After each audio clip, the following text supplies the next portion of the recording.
In our previous session, we had seen about thrust available. Now let us move forward to power required.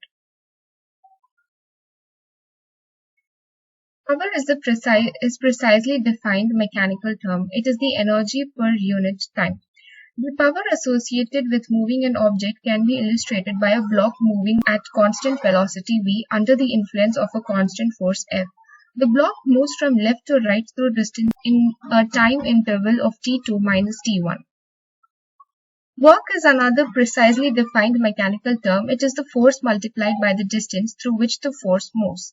Moreover, work is energy having the same units as energy. So power is equals to energy by time, which is equals to force into distance by time, which is equals to force into distance by time.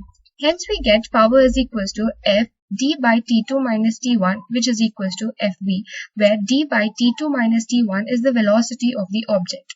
Thus demonstrates that the power associated with the force exerted on the moving object is force into velocity. Consider an aeroplane in level unaccelerated flight at given altitude and with velocity v infinity. The thrust required is Tr, the power required is Pr. So Pr is equals to thrust required into velocity. The effect of aeroplane's aerodynamic, coefficient of lift and coefficient of drag on the power required is readily obtained by combining power required is equals to W by CL by CD into root of 2W by rho infinity SCL. Hence we get L is equals to weight, lift is equals to weight, which is equals to Q infinity SCL is equals to half rho infinity V infinity square SCL, and velocity is equals to root of W by rho infinity SCL.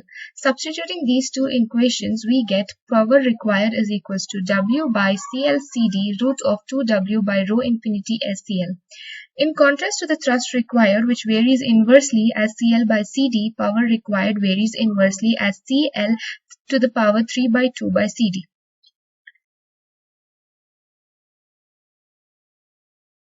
The power required curve is defined as a plot of power required versus V infinity. Here we have power required versus V infinity for CP and CJ. CP at sea level and CJ at 22,000 feet. Both the graphs we can see that as the aeroplane velocity increases, power required first decreases, then goes through a minimum and finally increases. At the velocity for minimum power required, the aeroplane is flying at an angle of attack which corresponds to a maximum CL to the power 3 by 2 by CD. The minimum thrust required aerodynamically corresponds to equal zero lift and lift induced drag. Calculate the power required curve for CP at sea level and CJ at sea level. We have to consider the tabular column and the graph that was already done for thrust required, because power required is equals to thrust required into V infinity, where we have to multiply the thrust required value into the velocity, and hence we get both these graphs for CP and CJ. I hope you would have understood power required. Let us move on to power available in the next session. Thank you.